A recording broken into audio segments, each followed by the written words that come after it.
Hari Om Sahana Bhavatu Sahana Bhunaktu Sahaviryam Karavavahai Tejasvinavaditamastu ma vidvishavahai.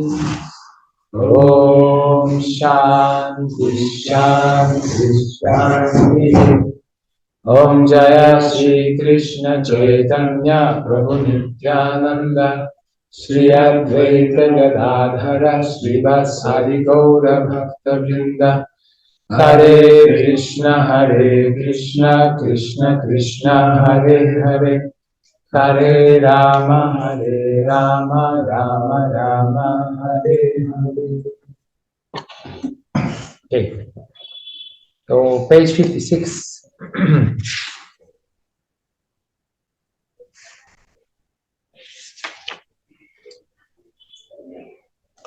721. I am in everyone's heart as a super soul.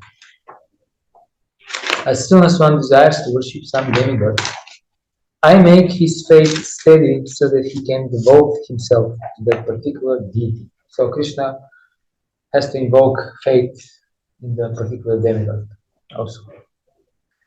He's facilitating even these material desires.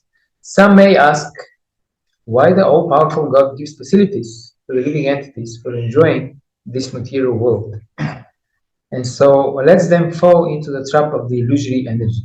The answer is that if the Supreme Lord, as Super Soul, does not give such facilities, then there is no meaning to independence. Therefore, he gives everyone full independence, whatever one likes. But his ultimate instruction we find in the Bhagavad-gītā. One should give up all other engagements and fully surrender unto him. That will make men happy.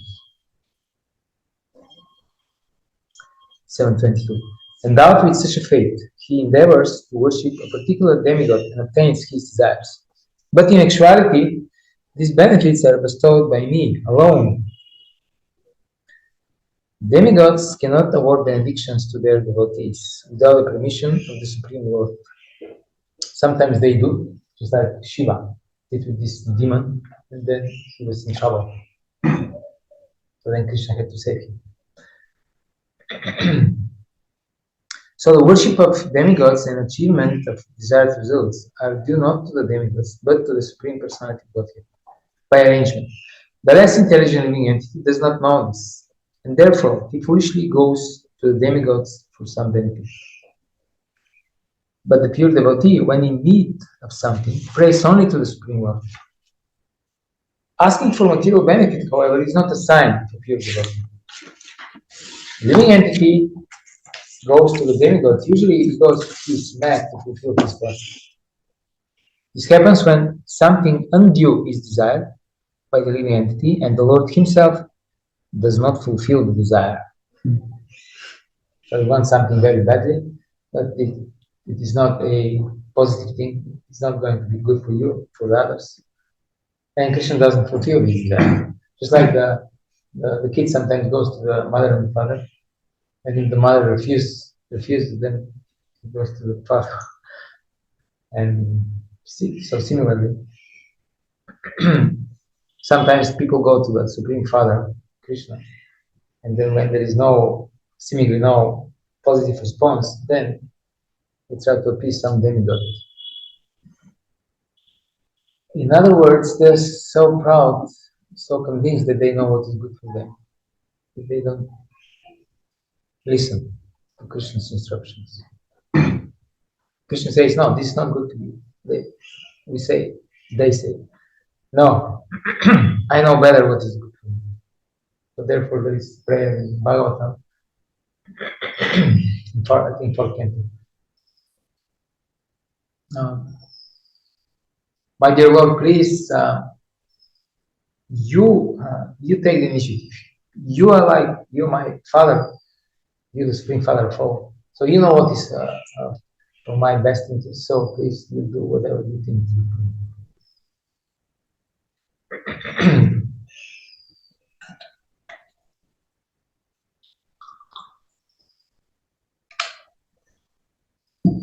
What do you think? Can we pray like this? Yes. That's also my question, how it would be practically applied, because we should do some engagement or some activity, so or whatever comes our way and we can consider it spiritual, then we accept. It requires guidance of experienced devotees and also sincerity. Sincerely, we have to very honestly, sincerely approach the Lord and explain what is the situation. Sri Prabhupada says in one lecture, you have to go in front of Gormita and tell them, my dear sirs, this is the problem. I'm facing this problem right now. This is actually one of the items of bhakti, revealing the mind in front of the deities. This Guhyam Akiti Prithvi is not meant to be only between the devotees, but also we have to reveal the mind to Krishna, although he already knows, but he appreciates when we actually do it. We go in front of the deities and tell them honestly, sincerely what's happening. And pray for guidance. I read recently one article by one devotee.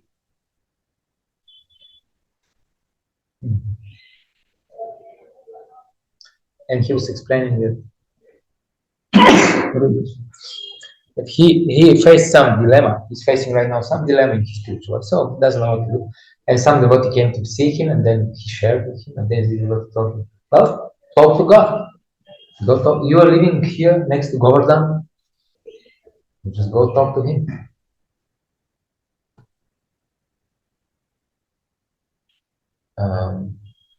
The same devotee was sharing how once he heard from Sadhu in Vrindavan. They were talking about the holy name, chanting the holy name, and then this devotee said, but you know, I don't have the taste for the holy name. Then this Sadhu said, no, you don't understand. When you call the name of your friend, he will come. Yeah, but I don't have a taste. Then he repeated, no, it doesn't matter. You just call the name of your friend, and he will appear in your life. He will tell you what. So in my own experience, when I didn't know what to do in my life, so I remember that I was also trying to pray to the deities, and then in some time it becoming clear what I should do. Very clear, obvious, where I should go, what I do. If we ask for guidance will be provided. So is this answering the question? You want to add something?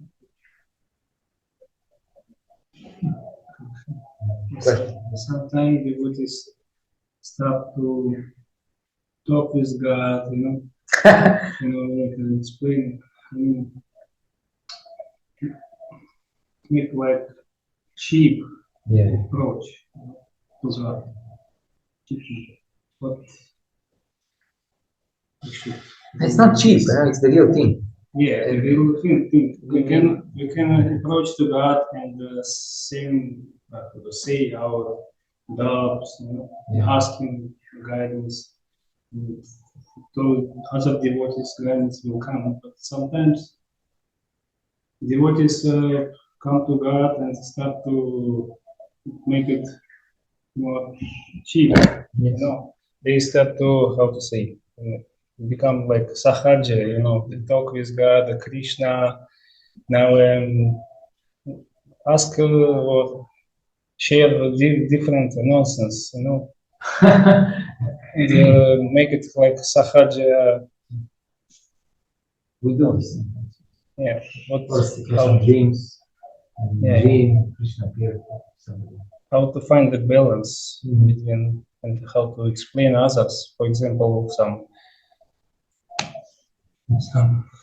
I don't know, Mataji's or the more emotional, they ask God or share some and start to share others and others, and people think it's our line to. They're following. Yeah. Because he or she spoke with God. So She or he, the chosen I one. think you The got my prophet. point. I mean, how I do these things, it may sound funny to you. That's actually what happens. I just have some kind of criteria that is in me, and some things that I see, I just don't take them seriously.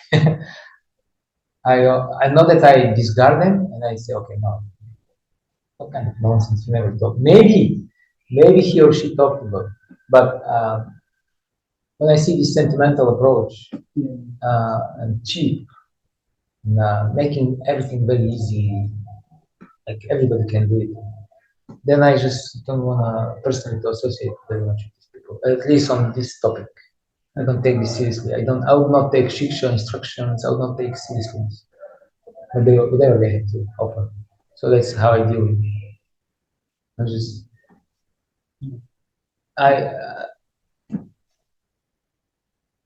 What is the problem? Why they?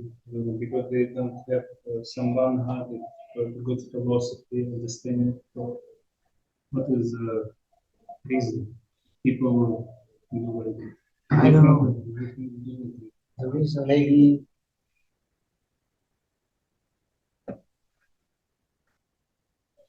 could be that people just want to take a shortcut, convince themselves that they.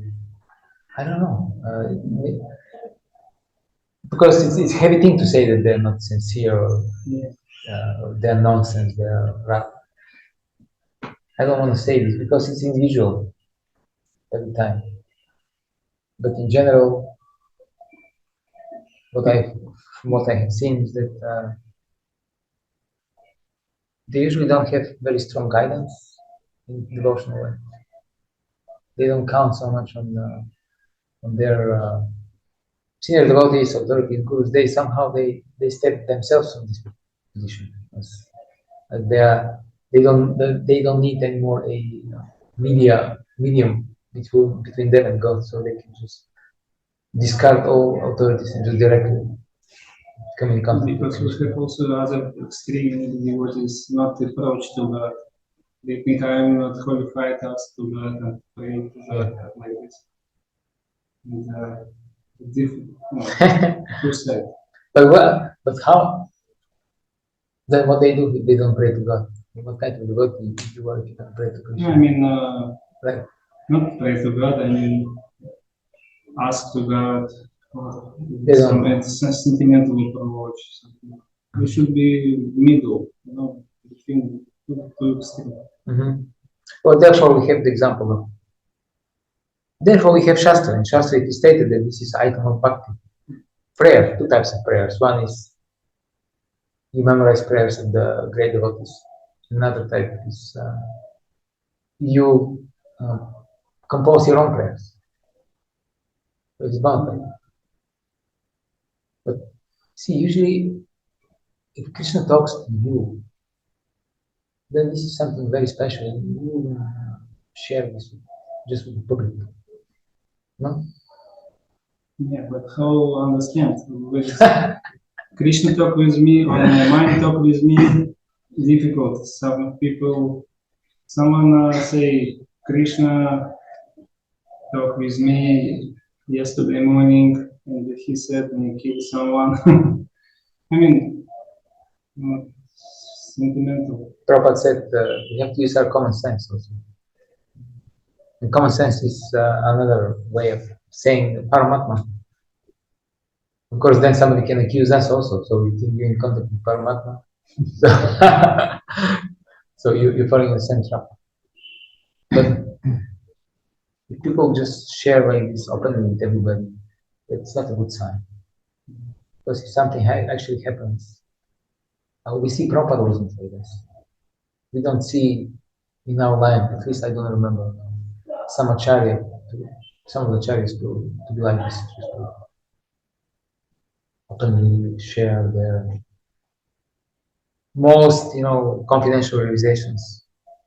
This is something secret that you don't openly discuss in public, especially. Church uncle? You want to add something? Can. I mean, our principle is that Krishna is there and he can give us instructions. So it's not impossible. But he gives us instructions in many different ways, through Guru, Sadhu, and Shastra, and within the heart.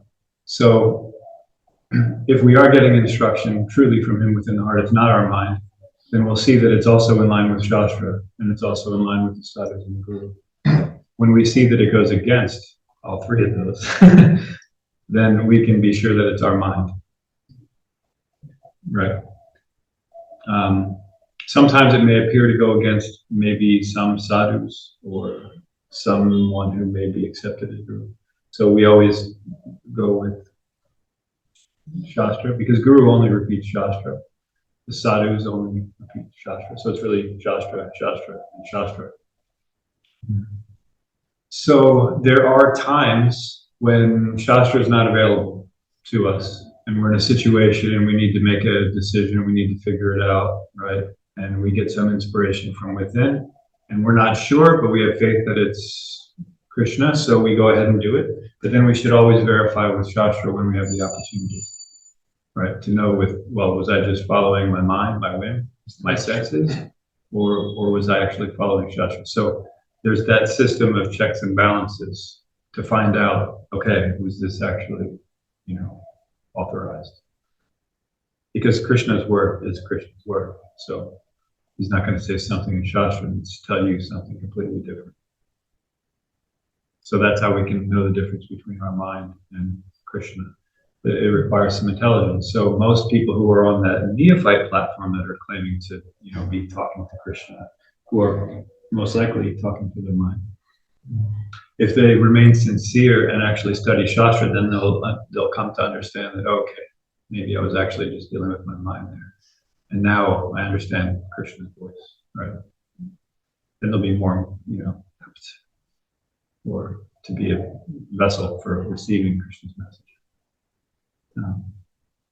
But that's generally, it has to be checked. It can't just be, I accept it. But then others are claiming to talk to God, and they know they're not talking to God, they're just cheating. So there's different, as Pandava was pointing out, you can't just say, well, if that person says it, and I'm not, so they either have to be nonsense. No, they could just be, they actually think they're talking to God, but they're talking to their mind.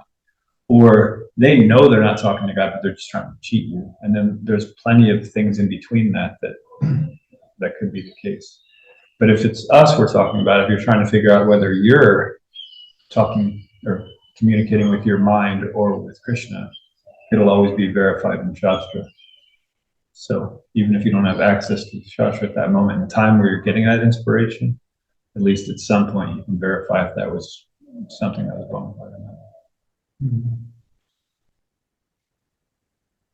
Thank you. Sure. Basically, until we reach the level of Bhava, then we should be very careful about our mind and opinions, about our concepts of life, because we're still not liberated from our material concepts. We're very attached to them. On our level, let's say we are somewhere on the level of anartha and vritti, between anartha and vritti and nishta, let's say if we are here, or even on the level of nishta, if we are very much attached to something spontaneously, we have to check whether this is spiritual or material. And if we are on the level of anartha and vritti, then it's a good chance if the thing that we are very excited about is actually material. It's a good chance, maybe more than 50%, maybe more than 70%. So this falls in this category, talking to God. Most probably is the mind. Most probably. If we are on the level of bhava, then we have a point. Krishna, on this level, Krishna gives a glimpse of his personal form, the spiritual world. He can reveal himself. It can happen before also. Krishna is independent, but usually it doesn't happen before so much. It happens from Baba onwards. So unless you're there, then by default we have to accept that we have to scrutinize and we check all these things very carefully. Therefore, we study Shastra because Shastra explains, as Śāstra-cakṣuṣā would say. Shastra explains what is what. Therefore, there are definitions: what is pure devotion service, who is the object of worship, how do you deal with the spiritual master, who is the spiritual master. In order to avoid all these sentimental deviations, illusions.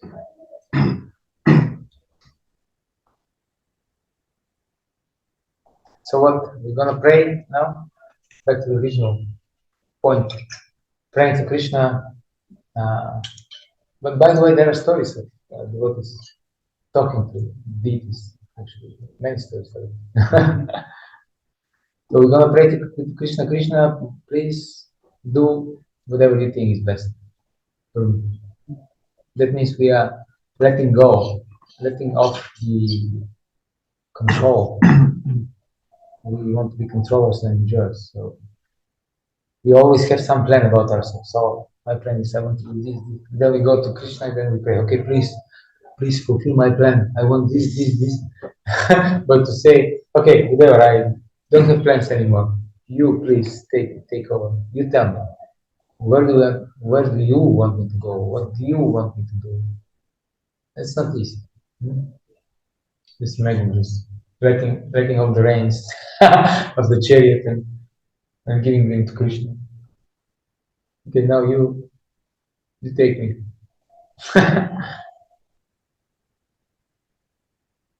And this is only for Canto. Oh, we don't even speak about higher devotees. It requires faith. Yes, that means you have faith in Krishna. That Krishna is your well-wisher, and his plan is not against your plan. Rather, his plan is the perfection of your plan. Because you don't know exactly what will make you happy and fulfilled, but he knows. So, yes. For me also it's difficult if something is, let's say, coming my way, can be from Krishna, I don't know. But because I have these ideas, I may somehow make obstacle myself for coming it to me. So that's Krishna's plan or whatever he wants me to do. So we shouldn't be an obstacle on the path of mercy. This is just like on book distribution. The books will be distributed, but we shouldn't be on the way. We shouldn't stand on the way. Okay, interesting. Then, where are we? 723. Here the point may be raised that if the demigods are different parts of the body of the Supreme Lord, then the same end should be achieved by worshipping them. However, worshippers of the demigods are less intelligent because they don't know to what part of the body food must be supplied. Some of them are so foolish that they claim that there are many parts and many ways to supply food. This isn't very sanguine. Can anyone supply food to the body through the ears or eyes? They do not know that these demigods are different parts of the universal body of the Supreme Lord. And in their ignorance, they believe that each and every demigod is a separate god and a competitor of the Supreme Lord. So therefore, they are less intelligent. The results achieved by the demigods' benedictions are perishable, because within this material world, the planets, the demigods, and their worshippers are all perishable. Therefore, it is clearly stated in this verse that all results achieved by worshipping demigods are perishable, and therefore such worship is performed by the less intelligent living entity. Because the pure devotee engaged in Krishna consciousness in devotion service of the Supreme Lord achieves eternal blissful existence that is full of knowledge, his achievements and those of the common worshipper of the demigods are different. The The Supreme Lord is unlimited, His favor is unlimited, His mercy is unlimited. Therefore, the mercy of the Supreme Lord upon His pure devotees is unlimited. So the logic here is that Krishna is unlimited, He is the Supreme Master. So He can give unlimited benefits. And if you approach somebody who is not Krishna, then even if you get something by Krishna's arrangement, then it will be limited. But people complain because why I'm doing the same job. You worshiping Krishna, I'm worshiping, somebody. I also go out collect flowers. I also take shower. I also put on clean clothes. I do the puja. So it's the same thing. So why I should get less result than you? That's the complaint. And Sri Prabhupada explains here because these people are not intelligent enough to go to the source. If you need water and there is a huge lake with sweet clean water, and then there is a small pukur where the water is very small and not very clean, and you go there instead of going to the lake, can you complain that, oh, but I did make some endeavor, I also went from this point to this point, so why I should get only this dirty small quantity of water? Because it requires some intelligence. So then lesson 27, when God descends, fools consider him an ordinary man. So here we're discussing this adhikarana, the fourth adhikarana, which says that Krishna or his pure devotee comes to reclaim the fallen conditioned souls, right? This is how the conditioned soul become liberated. But here it says that for these people, it won't work anyway. There are certain types of classes of people that for them, Krishna's or pure devotee's appearance in the material world, it will not benefit them.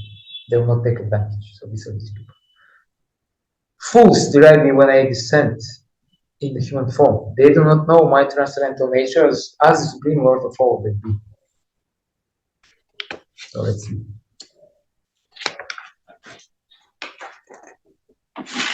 The personality of Godhead who conducts the creation, maintenance, and annihilation of the complete cosmic manifestation cannot be a human being. Yet there are many foolish men who consider Krishna to be merely a powerful man and nothing more. At least they give him the credit he was powerful. Actually, he is the original Supreme Personality, as is confirmed in the Brahma Samhita. Ishvara Parama Krishna, he is the Supreme Lord. Despite the transcendental qualities of Lord Krishna's body, its full bliss and knowledge, there are many so-called scholars and commentators on Bhagavad-gītā who deride Krishna as an ordinary man. The scholar may be born an extraordinary man due to his previous good work. But this conception of Sri Krishna is due to poor fund of knowledge. So we give credit to these people. They had some piety, therefore they are born as great influential thinkers, etc., influencers. But the fact that they think Krishna ordinary man is because they are in ignorance. Therefore, he is called Buddha. For only foolish persons consider Krishna to be an ordinary human being. The foolish consider Krishna an ordinary human being because they do not know the confidential activities of the Supreme Lord and his different energies. They do not know that Krishna's body is a symbol of complete knowledge and bliss, that he is the proprietor of everything that be, and that he can award liberation to anyone. Because they do not know that Krishna has so many transcendental qualifications, they deride him. And why they do not know? Because they are envious. Because otherwise it's known. Why the devotees know? Because they are not enemies. But they are. Therefore they do not know. They don't want to know. Nor do they know that the appearance of the Supreme Personality of Godhead in this material world is a manifestation of his internal energy. That's another crucial point. If he appears, his personality, he's transcendental at the same time. People think that in order to be transcendental, you should be impersonal. You should not be out there in this material world. He's the master of the material energy. As has been explained in several places, Mama Maya Duratya, he claims that the material energy, although very powerful, is under his control, and whoever surrenders unto him can get out of the control of this material energy. So if somebody surrenders to him, then he is liberated from the material energy. Then how is it then Krishna is under the material energy? It's illogical. If a soul surrendered to Krishna can get out of the influence of material energy, then how can the Supreme Lord, who conducts the creation, maintenance, and annihilation of the whole cosmic nature, have a material body like us? So this conception of Krishna is complete foolishness. Foolish persons, however, cannot conceive that the personality of Godhead Krishna, appearing just like an ordinary man, can be the controller of all the atoms and of the gigantic manifestation of the universal form. So they cannot understand that he is minute, he is smaller than the smallest, and he is greatest also at the same time. The biggest and the minutest are beyond their conception. So they cannot imagine that a form like that of a human being can simultaneously control the infinite, and the minute. Actually, although he's controlling the infinite and the finite, he's apart from all this manifestation. It is clearly stated concerning his yoga maishvara, his inconceivable transcendental energy, that he can control the infinite and the finite simultaneously, and that he can remain aloof from them.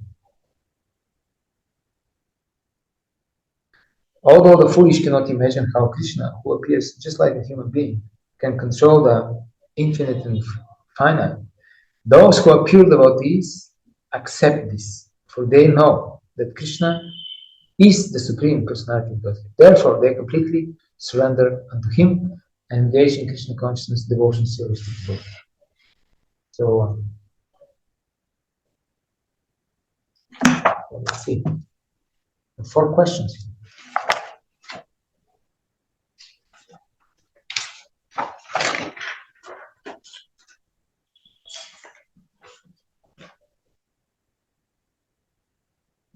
Comment on the idea that Krishna is a powerful human being.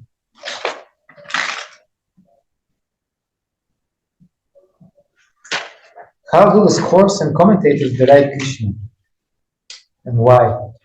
How they derive Krishna and why?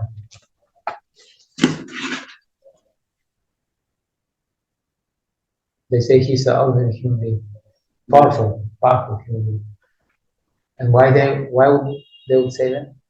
Except that he's superior to them. Okay, 9:12. Those who are thus bewildered are attracted by demonic and atheistic views in that deluded condition.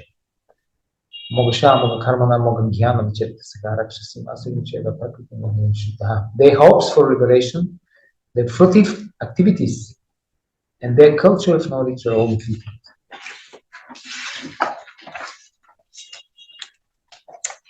There are many devotees who assume themselves to be in Krishna consciousness and devotional service, but at heart they do not accept the Supreme Personality of Godhead Krishna.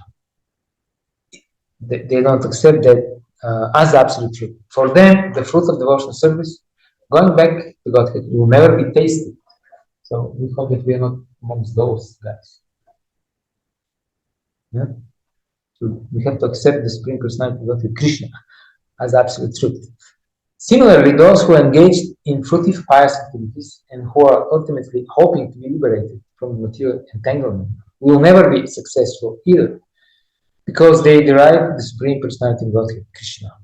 In other words, persons who mock Krishna are to be understood to be demonic or atheistic. Now, it doesn't matter how many titles they have, how big scholars they are. So here, if you offend the Lord, then you don't attain liberation. These are the Maya bodies, but if they don't offend the Lord and they add some devotion service in their practice, then they can attain liberation by Krishna. It is a great offense, therefore, to consider Krishna, the Supreme Personality of Godhead, to be an ordinary man. Those who do so are certainly deluded because they cannot understand the eternal form of Krishna. The Brihad Vishnu Smriti clearly states, one who considers the body of Krishna to be material should be driven out from all rituals and activities of the Shruti and the Smriti. And if one by chance sees his face, one should at once take bath in the Ganges to rid himself of infection. People jeer at Krishna because they are envious of the Supreme Personality of Godhead. Their destiny is certainly to take birth after birth in the species of atheistic and demoniac life. Perpetually, their real knowledge will remain under delusion, and gradually they will regress to the darkest region of creation. So, what is the chance for these people? Is there any chance for them? Here, it's quite clear they never surrender. What will happen? In other words, do we believe that there are certain souls that, like Madhvacharya says, they're tamasic souls? There is tamasic soul and sattvic soul. Tamasic souls never attain liberation. They're just. Madhvacharya said that? Yeah. Madhvacharya has some very peculiar doctrines. He's one of them. So do we accept this? It seems Krishna says, yeah.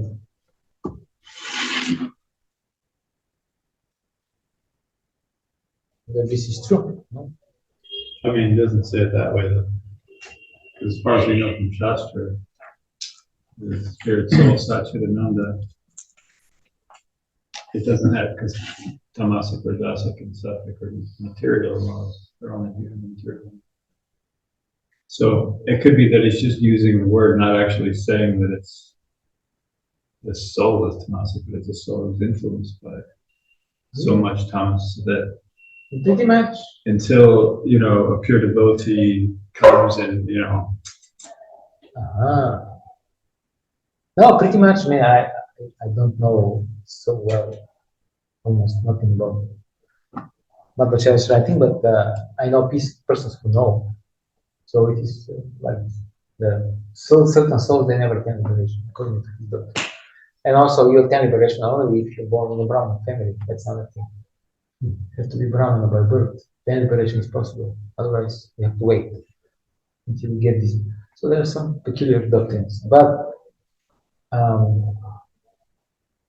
this question was asked to Srila Prabhupada once, and I believe the same verse was quoted to him.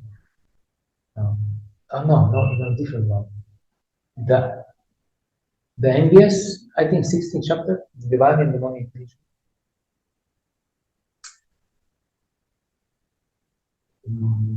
Let me check.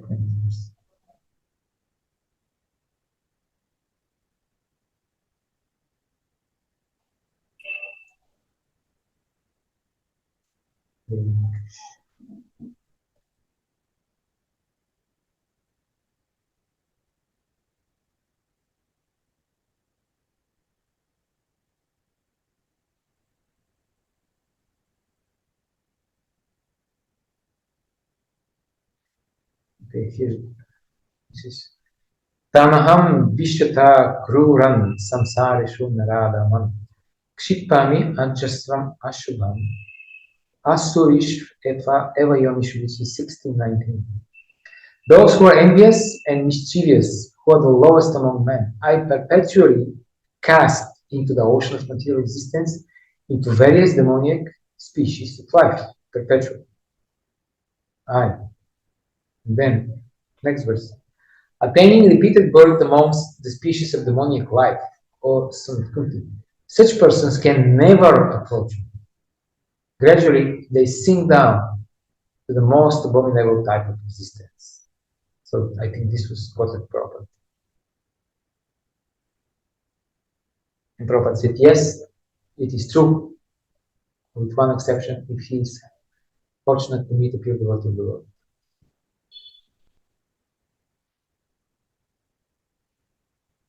So yes and no.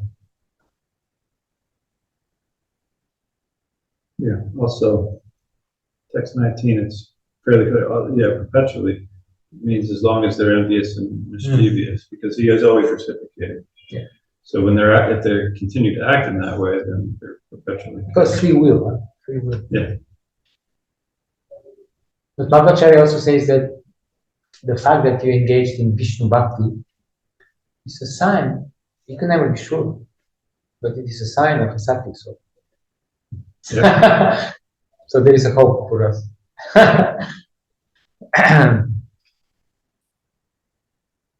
Okay, 7:24. Unintelligent men who do not know me perfectly think that I, the Supreme Personality of Godhead Krishna, was impersonal before and have now assumed this personality. Due to their small knowledge, they do not know my higher nature, which is imperishable and supreme. In the Brahma Samhita, it is stated that the personality of Godhead cannot be understood simply by study of the Vedanta literature. Only by the mercy of the Supreme Lord can the personality of Godhead, personality of the Supreme, be known. Therefore, in this verse, it is clearly stated that not only are the worshippers of the demigods less intelligent, but those non-devotees who are engaged in Vedanta and speculation on Vedic literature without any tinge of true Krishna consciousness are also less intelligent. And for them, it is not possible to understand God's personal nature. Persons who are under the impression that the Absolute Truth is impersonal are described as abudaya, which means those who do not know the ultimate feature of Absolute Truth. In the Srimad Bhagavatam, it is stated that supreme realization begins from the impersonal Brahman and then rises to the localized Supersoul. But the ultimate word of the Absolute Truth is the personality of Godhead. Modern impersonalists are still less intelligent, for they do not even follow their great predecessor Śāstra-cakṣuṣā, who has specifically stated that Krishna is the Supreme Personality of Godhead. Impersonalists, therefore, not knowing the Supreme Truth, think Krishna to be only the son of Devaki and Vasudeva, or a prince or a powerful living entity. This is also condemned in the Bhagavad-gītā. Avajananti mam mudam anushintam mashitam. Only the fools regard me as an ordinary person.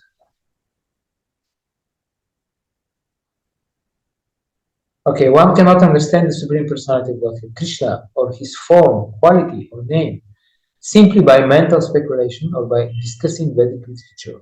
One must understand him by devotional service.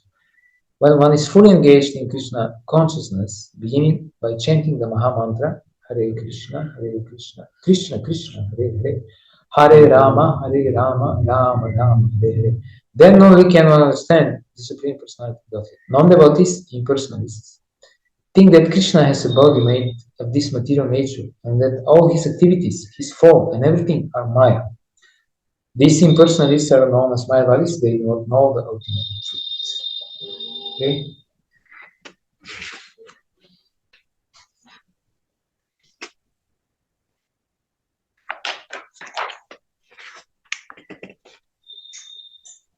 (725) I am never manifest to the foolish and unintelligent. For them, I am covered by my internal potency, and therefore they do not know that I am unborn and infallible.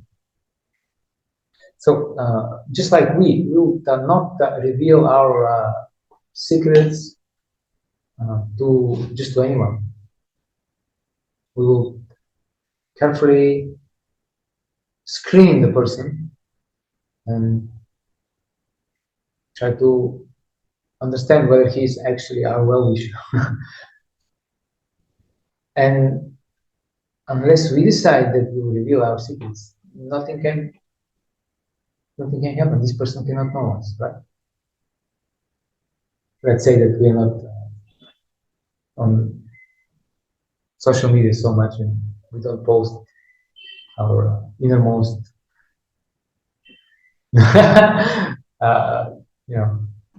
intimate life there, so people don't know. So in the same way, and what is the if somebody wants to know us, what he has to do? He has to behave in a certain way. He has to perform devotional service to us in order to appease us, right? Otherwise, we don't trust this person. In the same way, the Mayavadis, they don't know Krishna as person because they don't perform devotional service, and Krishna doesn't reveal himself. They know about something about Brahman, and for them, as it is explained in this verse, because this Adhikarana, again, it says that Krishna comes to reclaim the conditioned souls, but for this type of persons, foolish and intelligent, for them he doesn't actually come to them, because when he comes, he covers himself with how? What is the covering? Brahma-jyoti, or Yoga Maya. He is covered by his energy, and they don't know, cannot understand him. It may be argued that since Krishna was visible to everyone when he was present on this earth, how can it be said that he is not manifest to everyone? But actually, he was not manifest to everyone. When Krishna was present here, there were only a few people who could understand him to be the Supreme Personality of God. In the assembly of Kurus, when Shishupala spoke against Krishna's being elected president of the assembly, Bhishma supported him and proclaimed him to be the Supreme God. Similarly, some others also, Nakula and Sakadeva, others, Pandavas. Similarly, the Pandavas and few others knew that he was the Supreme, but not everyone. He was not revealed to the non-devotees and the common man. Therefore, in the Bhagavad-gītā, Krishna says that, but for his pure devotees, all men consider him to be like themselves. He was manifest only to his devotees as a reservoir of all pleasure, but to others, to unintelligent non-devotees, he was covered by his internal potency. Therefore, they see only Brahma-jyoti, because they are envious. If somebody is very small person, small-minded, narrow-minded, then he cannot tolerate his envious. He cannot tolerate Supreme Personality. Then he has to reject his existence. So, small person tries to make everyone around him also small. Whereas he's worried. There's a great personality. I have to worship him. So, therefore, the Acharyas say that there is some very close similarities between the demons who try to kill Krishna and the Mayavadis who try to prove that Krishna is just impersonal, not a person. In the same way, they try to kill and to harm the transcendental body of the Lord. The demons, in the same way, the Mayavadis do the same. They say that Krishna doesn't have form, qualities, pastimes. Okay, then lesson 28. Only those who are addicted to sinful or unlawful acts, only such foolish men of demoniac principles, do not want to serve Godhead. So we continue with people who don't want to surrender. This was a general description, and now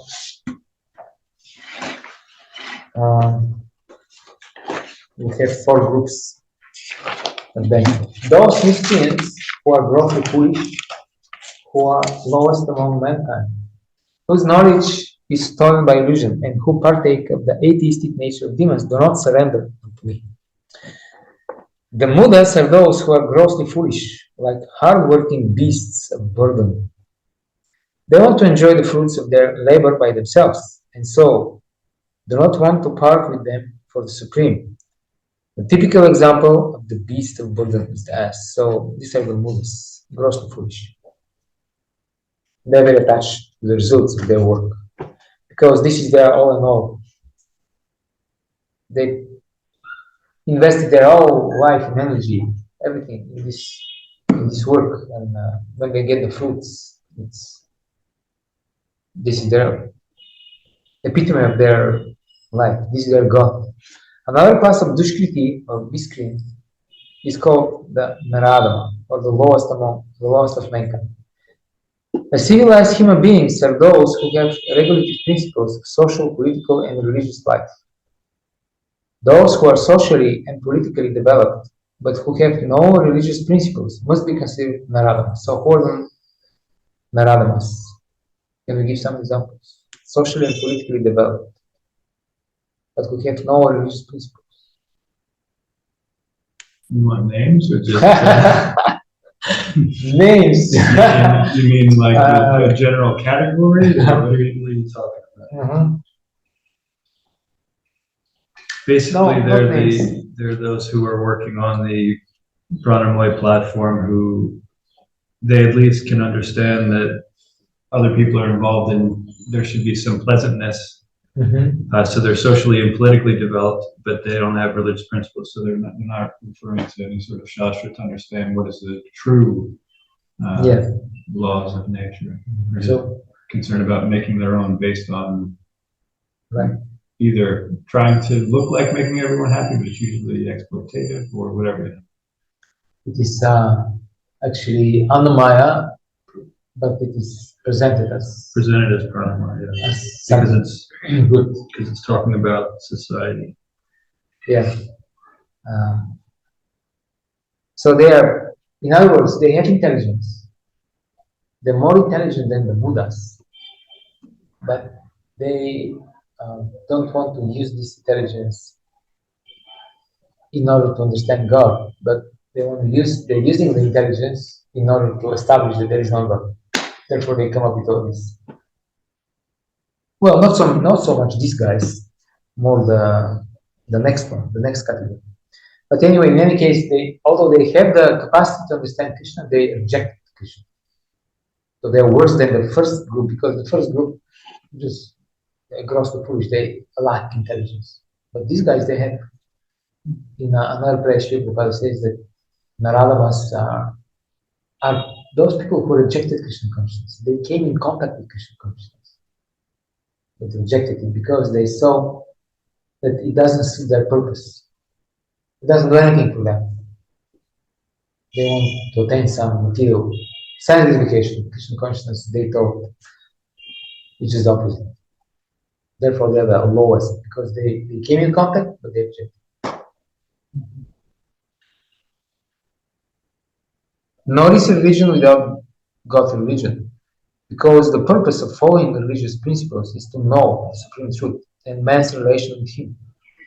In the Gita, the personality of Godhead clearly states that there is no authority above Him, and that He is the supreme truth. The civilized form of human life is meant for man's reviving the lost consciousness of his eternal relation with the supreme truth, the personality of Godhead Shri Krishna, who is all-powerful. Whoever loses this chance is classified as Narada. Okay? So they lost this chance.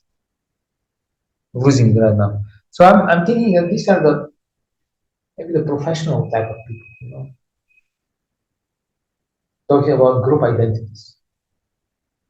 Atheistic, well-to-do, high-grade shooters who work for some big corporation, company, make good money, and they're refined in a sense, but just like here Prabhupada explains, their intelligence is used in define the existence, but not so much in define. They just use their intelligence to make a nice material arrangement. Okay, the next class of dushkriti is called Maya Pakrita Jnana, of those persons whose erudite knowledge has been nullified by the influence of usually material energy. They are mostly very learned fellows, great philosophers, poets, literati, scientists, etc. But the illusory energy misguides them, and therefore they disobey the Supreme Lord. So in other words, this is the original cancel culture. So they have been cancelled by Maya. They may be great scholar, very influential, atheistic, cancer, useless.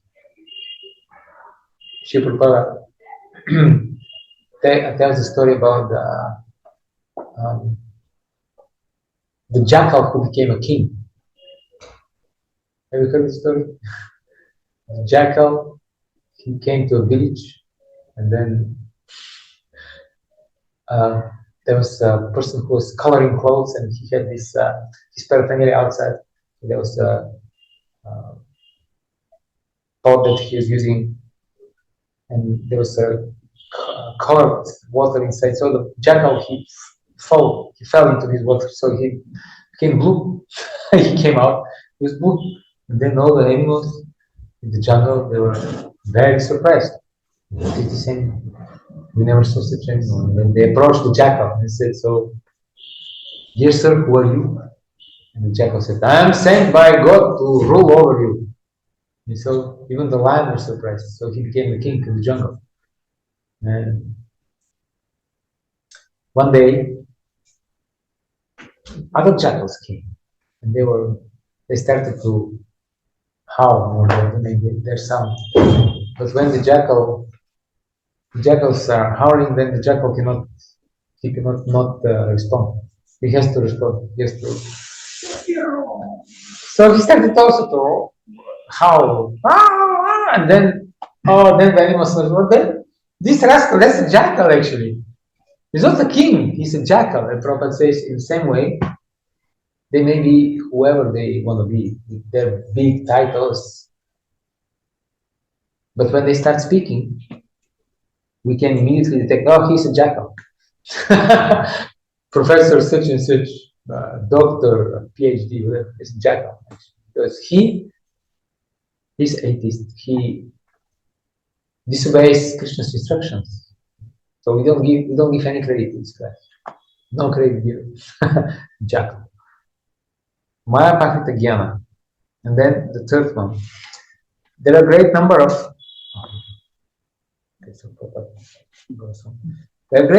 Maya Bhakti Jnana at the present moment. Even amongst the scholars of the Bhagavad-gītā. In the Gita, in a plain and simple language, it is stated that Sri Krishna is the Supreme Personality of Godhead. There is no one equal to or greater than him. He is mentioned as the father of Brahma, the original father of all human beings. In fact, Sri Krishna is said to be not only the father of Brahma, but also the father of all species of life. He is the root of the impersonal Brahman and Paramatma, the super soul in every entity. He is his plenary portion. He is the fountainhead of everything, and everyone is advised to surrender unto his lotus feet. Okay, now, despite all these clear statements, the Maya Bhakti Jnana deride the personality of the Supreme Lord and consider him merely another human being.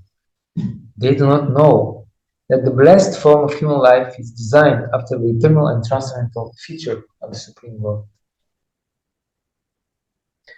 This is this atheistic argument of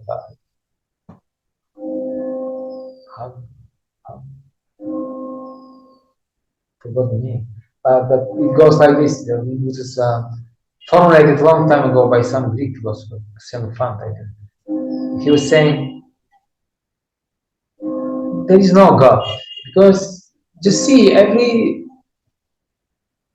tribe, they have their own God, but it is made after their own appearance. So the Thracians, God has made man's image. right? The Thracians, they have their gods, and they look like the Thracians. And then you have the Greeks, they have their gods, they look like Greeks. And he goes on, I'm sure if the horses had their god, it will look like a. But this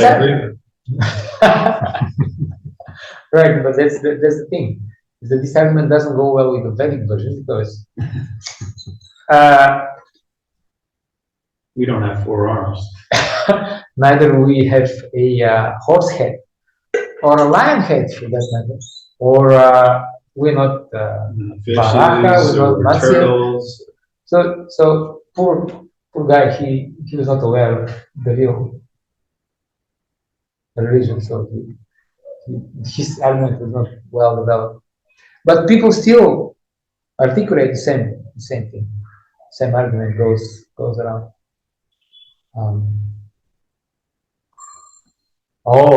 People created God so that they'll feel better about themselves. So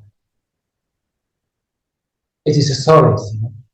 This life is bad, at least you go to heaven. Otherwise, if there is no God, what to do? You just get more and more depressed. This is for weak people. But then the question is, then why would people come up with the idea of hell? If the whole idea was to feel better, why would you come up with the idea that some people even Scare you into doing the right thing. Law and order. Okay, fair enough. But then if the whole idea behind this, but now we are adding different motivation behind. But if the whole idea is to feel better, then why do you need help? Because we want to feel better, but we want to make sure that no one crosses the line too hard that we can't feel like. So in other words, someone's idea of feeling better is going on a killing spree, right? Yeah. But we want to make sure that we're not near those people. So we want to make that like against the law. So how do we make that against the law? We come up with another idea called hell, punishment, where you suffer eternally if you do something like that. Yeah, I see. Still, my point stands because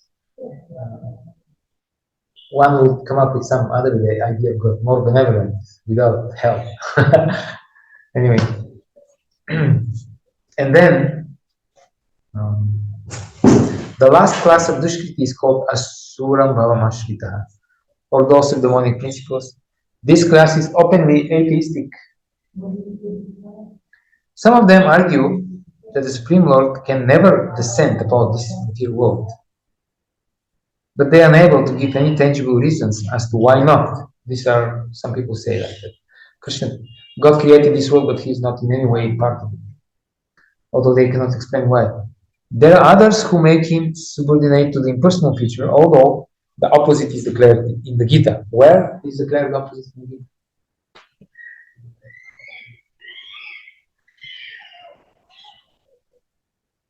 Krishna says that He is the basis of the impersonal Brahman. Yes. Envious of the Supreme Personality of Godhead, the atheist will present a number of illicit incarnations manufactured in the factory of his brain. Such persons, whose very principle of life is to decry the personality of Godhead, cannot surrender unto the Lord's will of Krishna. So Krishna comes to reclaim the fallen souls, but not this guy. Not because he doesn't want to, but they don't want to be reclaimed. Lesson 29, only those who are law-abiding, faithful men revive their God consciousness when they are in difficulty, in need of money, inquisitive, or aspiring for knowledge. 7.16. O best among Bharatas, 4 kinds of pious men begin to render devotional service unto me. The distressed, the desire of wealth, the inquisitive, and he who is searching for knowledge of the Absolute.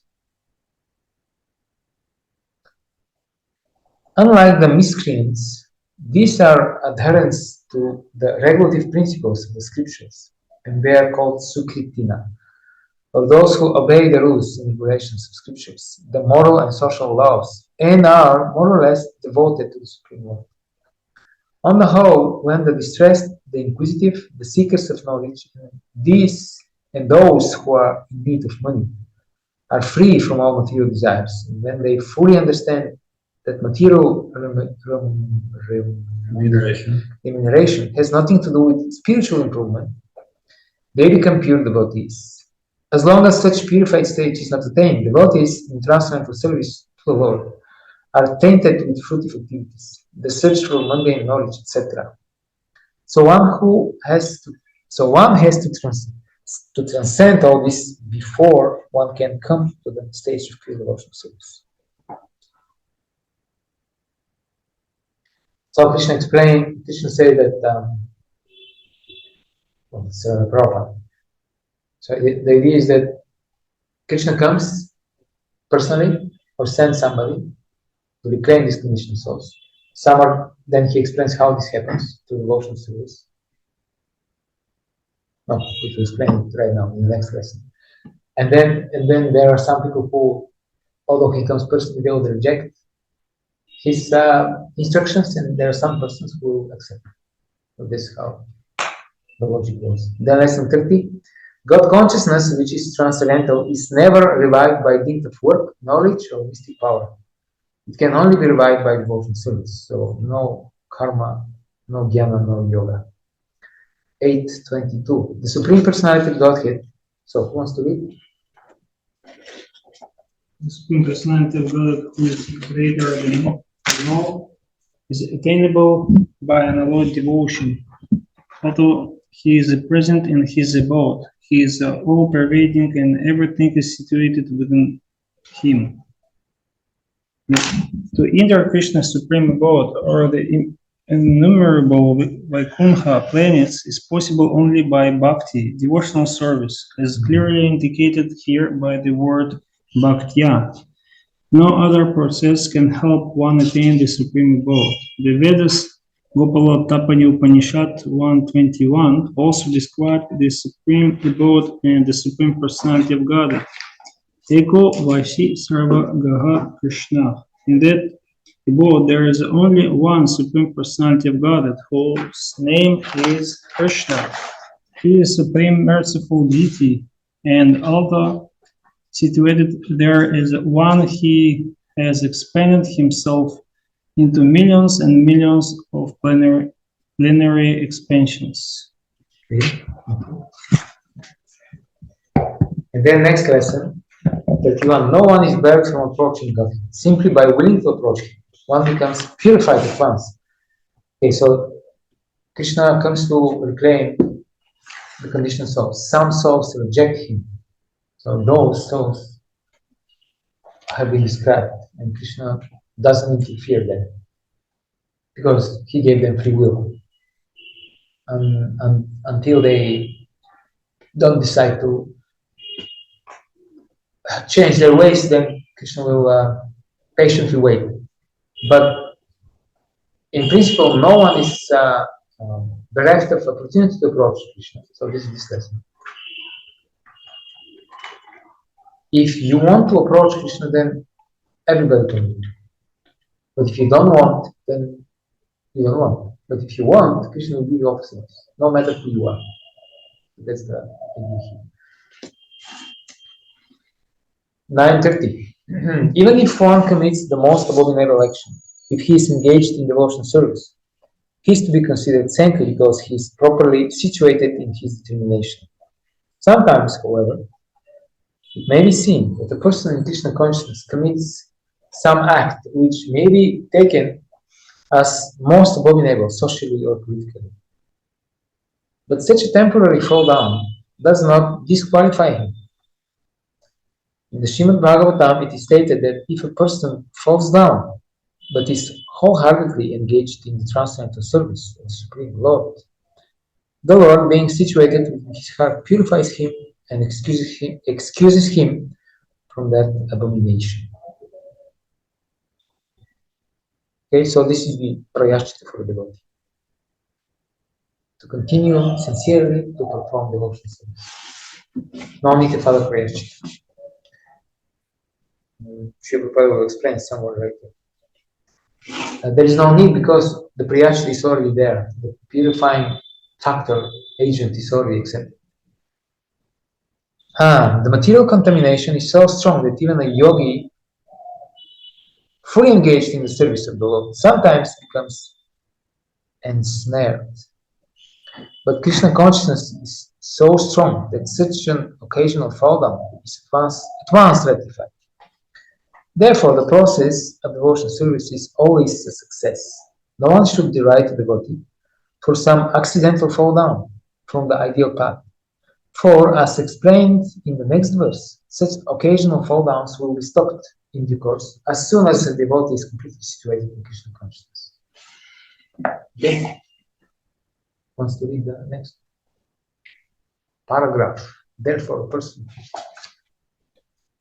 Therefore, a person who is situated in Krishna consciousness and is engaged with determination in the process of chanting Hare Krishna, Krishna Krishna, Hare Hare, Hare Rama, Rama Rama, Hare Hare, should be considered to be in the transcendental position, even if by chance or accident he is found to have fallen.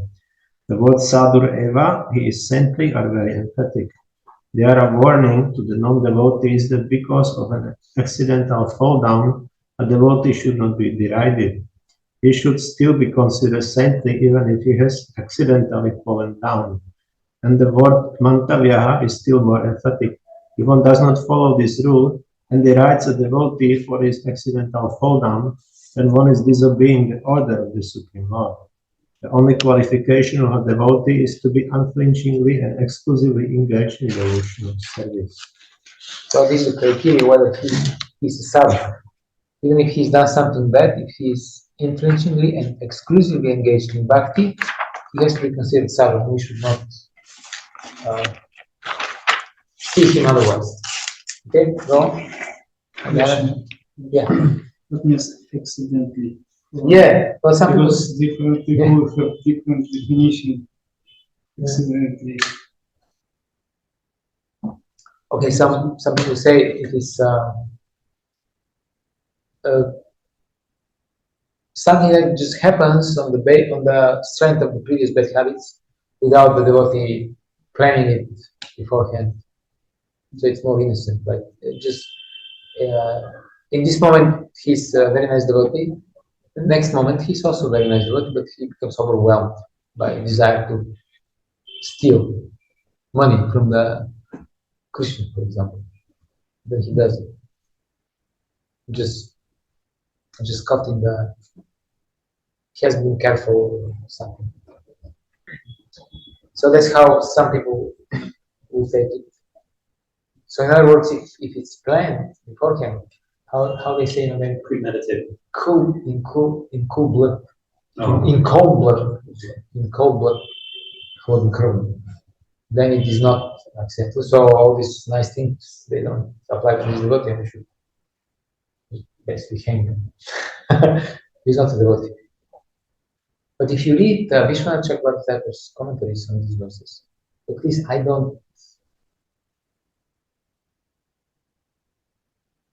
have the same understanding about accidental fall. It's more broad, I think. So that's what I can say. It's broader. It's not just only if. No, even if he premeditated, then still he's capable. He's regularly good. Yes. Yes. Not only that.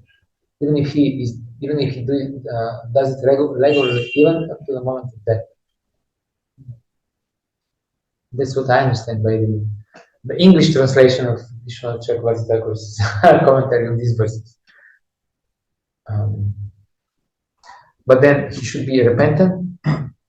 He should understand. He should sincerely repent. Yes.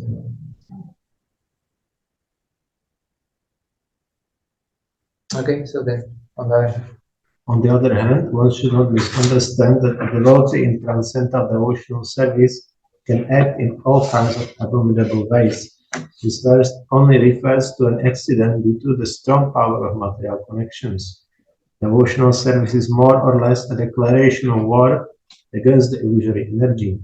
As long as one is not strong enough to fight the illusory energy, there may be accidental fall downs. But when one is strong enough, he is no longer subjected to such fall downs, as previously explained. No one should take advantage of this verse and commit nonsense and think that he is still a devotee. If he does not improve in his character by devotional service, then it is to be understood that he is not a high devotee.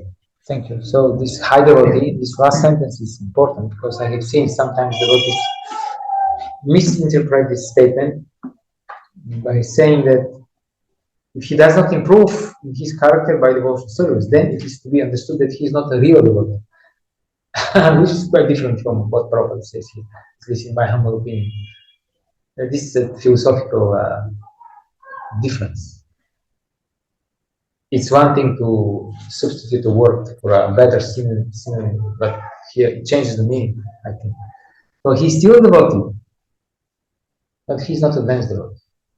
He cannot claim that he's advanced devotee, but he's devotee. And he has to be dealt with as a devotee. Okay? And then the next verse. He quickly becomes righteous and attains lasting peace. No, that here Krishna says he quickly becomes righteous. He doesn't say he quickly becomes devotional, because he's already a devotee. He's a devotee all along, but he's not so righteous devotee.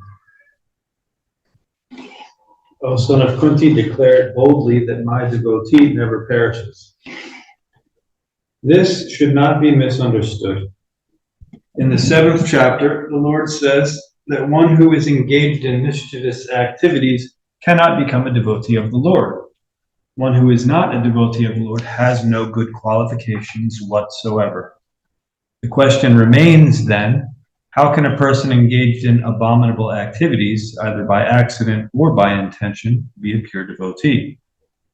This question may justly be raised. Generally, a devotee who is engaged in the 9 kinds of devotional activities is engaged in the process of cleansing all material contamination from the heart. He puts the Supreme Personality of Godhead within his heart, and all the sinful contaminations are naturally washed away. Continuous thinking of the Supreme Lord makes him pure by nature. According to the Vedas, there is a certain regulation that if one falls down from his exalted position, he has to undergo ritualistic processes to purify himself. But here, there is no such condition, because the purifying process is already there in the heart of the devotee due to his remembering the Supreme Personality of Godhead constantly. Therefore, the chanting of Hare Krishna, Krishna Krishna, Hare Hare, Hare Rama, Rama Rama, Hare Hare should be continued without stoppage. This will protect the devotee from accidental fall downs. He will thus remain perpetually free from all material contaminations. So, what is the prayachita for the devotee? Devotional service. It's bhakti, devotional service. Nothing else will purify the heart. And even Mama explains that what is the real prayachita is that the person should understand that he has done something wrong. He should repent. He should also make a solemn determination, like how to call this in Sanskrit?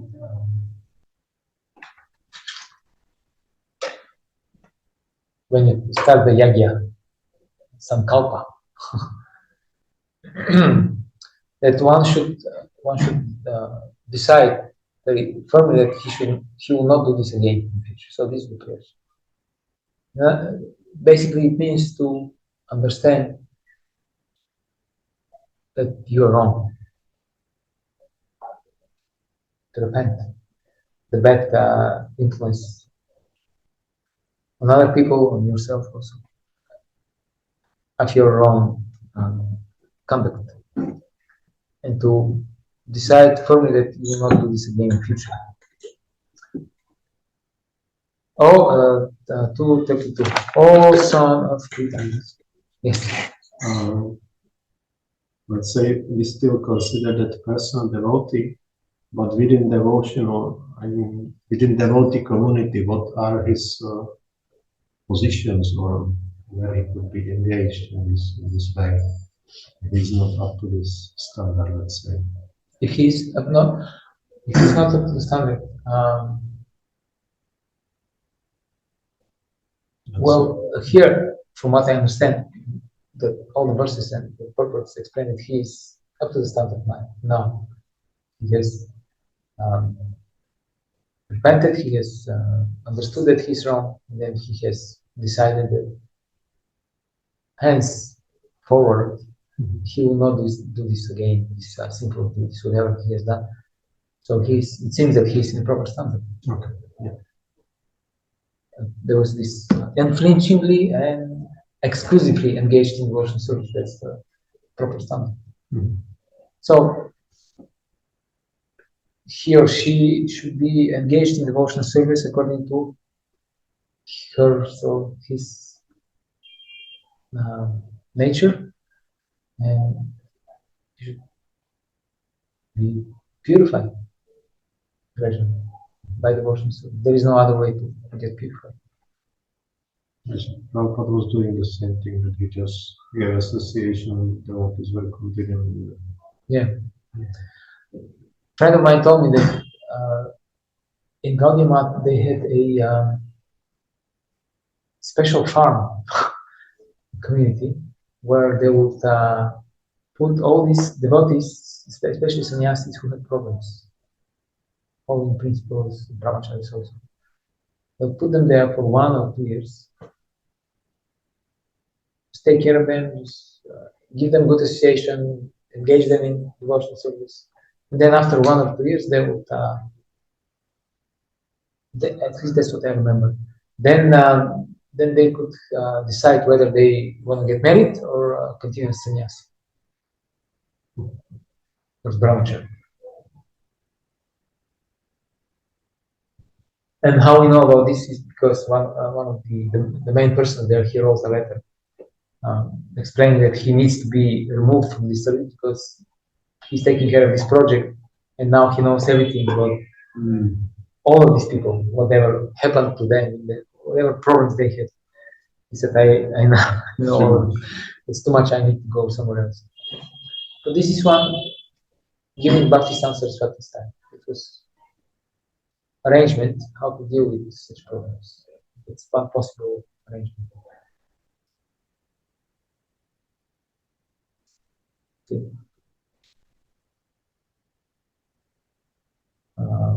O Sanskrita, those who take shelter in me, though they be of lower birth, women, Vaishyas, merchants, and Shudras, workers, can attain the supreme destination. Now Krishna now says, well, there are some people who I come to reclaim them, but they never want to be reclaimed by me, so they are in this position. But there are other people who want to be reclaimed, who are sincere, and no matter what kind of position they have in this lifetime, they will be saved. It is clearly declared here by the Supreme Lord that in devotional service there is no distinction between the lower and higher classes of people. In the material conception of life, there are such divisions, but for a person engaged in transcendental devotional service to the Lord, they are not. Everyone is eligible for the supreme destination. In the Srimad Bhagavatam 2.4.18, it is stated that even the lowest, who are called chandalas, dog-eaters, can be purified by association with a pure devotee. Therefore, devotional service and the guidance of a pure devotee are so strong that there is no discrimination between the lower and higher classes of men. Anyone can take to it. The most simple man taking shelter of the pure devotee can be purified by proper guidance. Generally, the association of those born in sinful families is not accepted by the higher classes, because the higher classes are supposed to be the guidance, the head of the society. So their judgment, their habits, their consciousness is not supposed to be polluted by association with lower classes. And this is understood, so traditionally nobody had problem with this. So therefore, they knew Brahmanas, they would not eat from our food. They would come, they would eat some apples, some fruit, something, but they would not eat our cooked food. Why? Because they're the Brahmanas. They're supposed to make proper decisions. They live on a very high level of purity of consciousness. So let them stay there. We will not be offended if they don't take up our food because they have important service to do. They are our teachers. People taught in this way. There were no problems.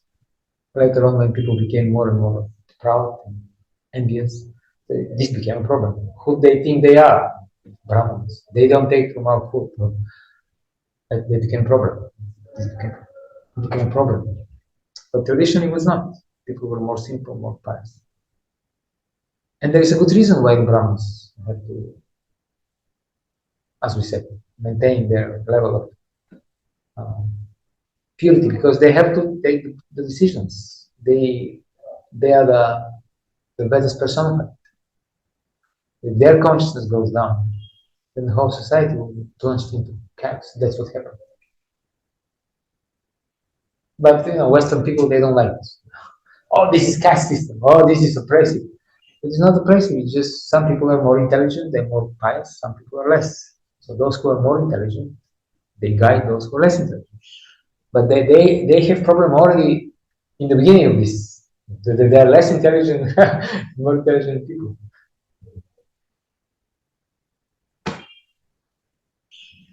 Yes. One Mataji, who is originally from South India, told me that those who are of this Brahminical varna, even if they are invited to the wedding, they bring their own food there, eat there, and don't take any food from outside. Well, the Brahmanas at one point also became, as we know from Shastra, they became also very proud, and they contributed significantly to the current state of affairs. But originally, it's not supposed to be like this. Okay, next life you'll be born as Brahman. If you are the Brahmana, previous life, he was not a Brahman, he was shooting, but gradually got elevated. No reason to be envious, but that's Kali Yuga, age of unnecessary quarrel. Okay. But the process of devotional service is so strong that the pure devotee of the Supreme Lord can enable people of all the lower classes to attain the highest perfection of life. This is possible only when one takes shelter of Krishna, as indicated here by the word vyapashitya. One has to take shelter completely of Krishna. Then one can become much greater than the great jnanis and yogis. So this is how you transcend this social discrimination, social positions, by completely taking shelter of Krishna, completely, fully. Then you can say, okay, now I'm not anymore Shudra, I'm not Chandala, I'm not man, I'm not woman. But if you're not fully surrendered, then there is some part of material identity that remains and has to be addressed properly. Okay, then here the next doubt arises. Here someone may raise a doubt. Is it possible for an ordinary person to approach Godhead?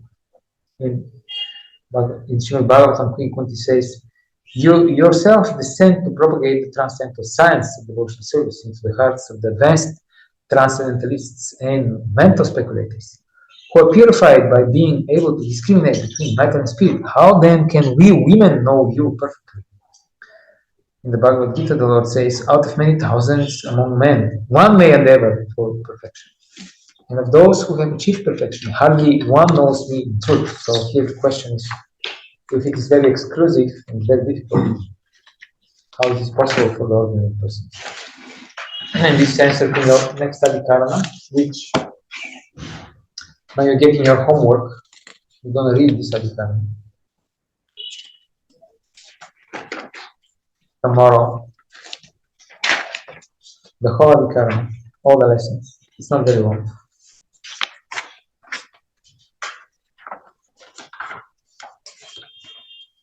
How long is it? Starts on 76. That's about 10 pages. 9. Yeah, please read through. Okay. And next time, we'll discuss this adhikarana. If you have any points for discussion, discuss. If you don't have any points for discussion, I'll bring in some points, but there will be few. And then we'll just move on. There's the plan for the next one. So please read carefully and let's have some discussion if you wish so. Otherwise, I'll assume that everything is clear and we'll move forward. Okay? We'll stop here. Om Hare Krishna, Krishna Krishna, Hare Hare Rama, Rama Rama, Hare Hare. Jai Shri Prabhupada ki jai. Да, не дай Бог.